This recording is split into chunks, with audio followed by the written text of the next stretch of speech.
Hi guys, welcome back to Knick Knack Reads. I am Nicole and we're going to be doing a book talk again. I just finished reading the sequel to Article 5, which was Breaking Point by Kristen Simmons. If you haven't seen my book talk on Article 5, I'm going to link it down below. You should probably watch it before you watch this. Breaking Point, I really enjoyed this book a lot. I thought it was brilliant. It just continues on so well and I'm really enjoying this series so far and I'm really excited to read the final book 3. And on that note, I know what 3 means. If you watched my January book haul, I was really confused as to why the 3rd book was called 3.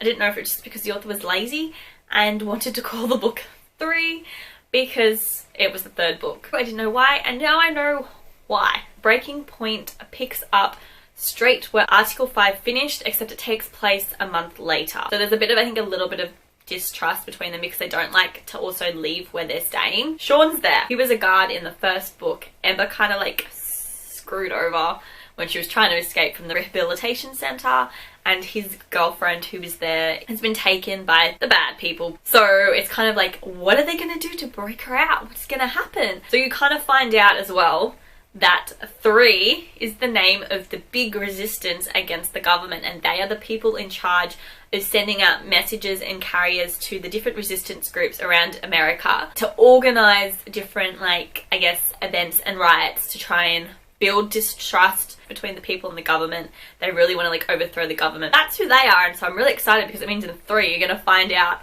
more about them. Yes, with the resistance group, and we spend a lot of time there. They basically do a lot of undercover work as like Soul and Sisters of Salvation, which was the people that Ember was locked up with. And they're going in and they're giving the people food and they're trying to help them and save them. We find out that someone has been going around and killing off the soldiers one by one, just sniping them out. And they release 5 people that the government thinks is responsible for this. And Ember is listed as a suspect. Now, at the end of Article 5, Ember faked both her and Chase's deaths. So it's like, oh my god, they know she's not dead, they're gonna come after her, and they've released a picture of her. Now, like, everyone thinks that she's the sniper. Like, all the people in the resistance don't trust her, and her and Chase are having issues as well ever since, like, we found out that her mum died and that Tucker was responsible for it. The whole reason that everything happened to her and her mum was because Chase was in love with her. It was just like,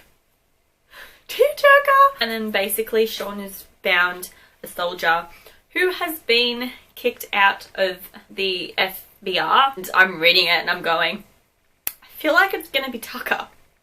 Really feel like it's gonna be Tucker Morris. And then you get to it and it was Tucker, and I was just like, no, why? And then it just reaffirmed more in my brain that it was Shadow Me series happening all over again, and this was Unravel Me happening, and she was gonna start being nice to Tucker and falling in love with him, and I was just got me a little upset, except for the fact that she was still like all Chase, which was great, but don't like Tucker, and I was sus on him, and I'm like, he is gonna ruin things for them.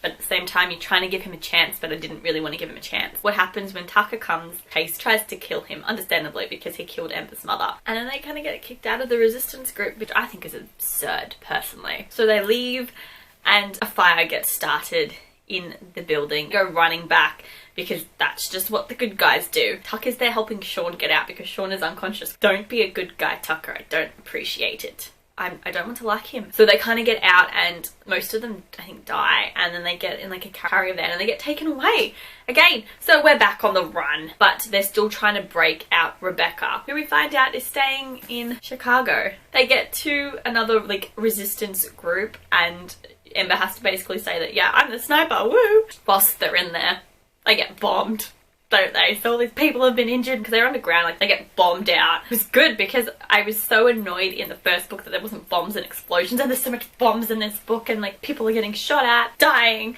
and there's fire and there's explosions, and it's just great. There's still no car chase, but I am holding out for 3.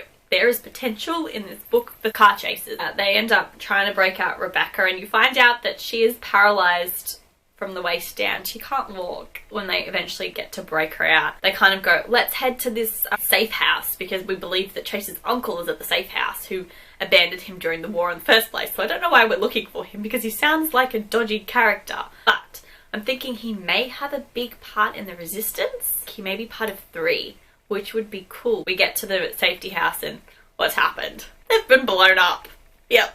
Smithereens. They decide that they're going to head south because they've seen a trail which they believe where the survivors have gone. So that's where we're up to with this book. I really, really enjoyed it. It was still very much action-packed. I really liked Sean in this book. I think the relationship between Sean and Ember act like they've been friends for ages. I think Chase and Ember are slowly trying to build up their relationship and work on it. They think they've killed the sniper. We still don't know who the sniper is at this point. Well, actually, it was hinted that it was one of the resistance members and Ember was set up to take the fall for it. But I don't entirely believe that. So interested to see where this goes and how it all wraps up in 3. I really hope they bring down the FBR.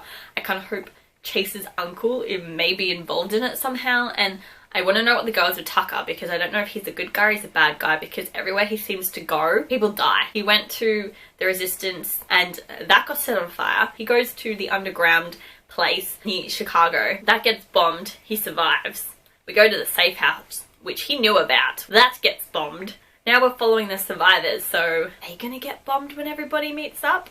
I don't know. I'm interested to find out. That has been my book talk on Breaking Point. Comment down below to let me know what you thought of this. Have anyone actually read it? I'll see you next time. Bye.